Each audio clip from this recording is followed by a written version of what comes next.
काशी का हरा भरा राज्य, जहां गंगा की लहरें किनारों से कोमल बातें करती थीं, राजा कश्यप की 3 बेटियों अंबा, अंबिका और अंबालिका का घर था।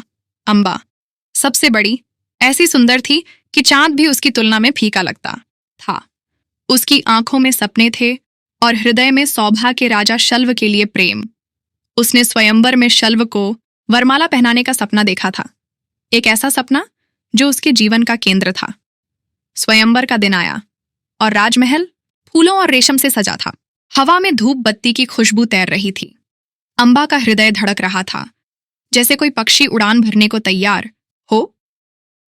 उसकी नजरें शल्व को ढूंढ रही थीं, लेकिन तभी सभागार में सन्नाटा छा गया। भीष्म, हस्तिनापुर का अजेय योद्धा, अपनी गर्जना के साथ प्रकट हुआ। उसने सभी राजाओं को ललकारा और एक पल में अंबा और उसकी बहनों को अपने रथ में ले जाकर हस्तिनापुर की ओर चल पड़ा। अंबा की आंखों के सामने उसका सपना टूट गया। वह चीखी, लेकिन उसकी आवाज हवा में खो गई। हस्तिनापुर के विशाल महल में अंबा ने हिम्मत जुटाई। उसने भीष्म के सामने सिर उठाया और कहा, महाराज, मेरा हृदय शल्व का है। मैंने बचपन से उसे प्रेम किया है। कृपया मुझे उसके पास जाने दें। उसकी आवाज में दर्द और उम्मीद थी। भीष्म, जिनका हृदय धर्म से बंधा था, ने उसकी विनती सुनी और उसे सौभा जाने की अनुमति दी। अंबा के मन में फिर से आशा जगी, लेकिन यह आशा जल्द ही धराशायी हो गई। सौभा पहुंचकर जब अंबा ने शल्व को देखा, उसका चेहरा प्रेम से चमक रहा था। मेरे प्रिय, उसने कहा, मैं लौट आई हूं। भीष्म ने मुझे मुक्त किया है। लेकिन शल्व का चेहरा कठोर हो गया। तुम भीष्म द्वारा जीती गई हो, उसने ठंडे स्वर में कहा। मैं तुम्हें स्वीकार करूं तो मेरी प्रतिष्ठा मिट्टी में मिल जाएगी। अंबा स्तब्ध रह गई। क्या मेरा प्रेम तुम्हारे लिए कुछ भी नहीं? उसने पूछा, आंखों में आंसू लिए। प्रेम सम्मान से ऊपर नहीं हो सकता, शल्व ने जवाब दिया और उसे दरवाजे की ओर इशारा किया। अंबा का हृदय चूर चूर हो गया। वह न शल्व की थी न भीष्म की। उसका अस्तित्व ही जैसे मिट गया था। यह क्षण उसके लिए एक गहरे भावनात्मक आघात का था, जहां उसका प्रेम और सपने दोनों धराशायी हो गए। हस्तिनापुर लौटकर अंबा ने भीष्म से कहा, आपने मेरे जीवन को बर्बाद किया, अब आप ही मुझे स्वीकार करें। लेकिन भीष्म ने अपनी ब्रह्मचर्य प्रतिज्ञा का हवाला दिया।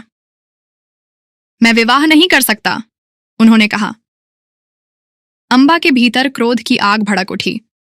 उसने ठान लिया कि वह भीष्म को उनके कर्मों का फल देगी।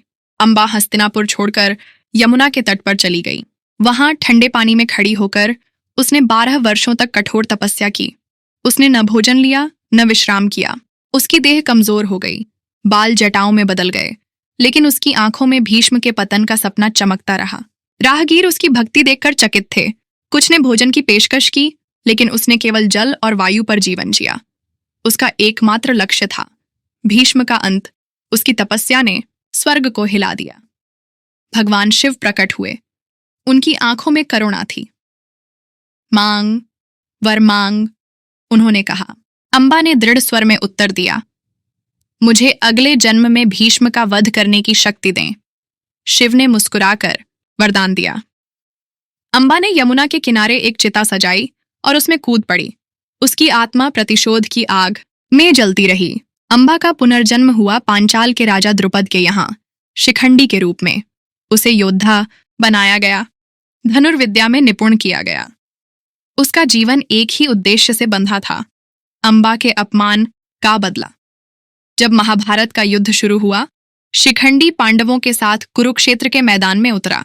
एक दिन वह अर्जुन के रथ पर सवार होकर भीष्म के सामने खड़ा हुआ। भीष्म ने उसे देखा और अपने धनुष को नीचे कर लिया। उन्हें नारद से पता था कि शिखंडी अंबा है और वह एक स्त्री पर प्रहार नहीं कर सकते थे। यह उनका धर्म था और यही उनकी कमजोरी बनी। अर्जुन ने मौका देखकर तीरों की वर्षा की और भीष्म घायल होकर धरती पर गिर पड़े। उस पल में अंबा की आत्मा को शांति मिली। उसका प्रेम, उसका दर्द, उसका क्रोध, सब कुछ उस एक क्षण में पूरा हुआ।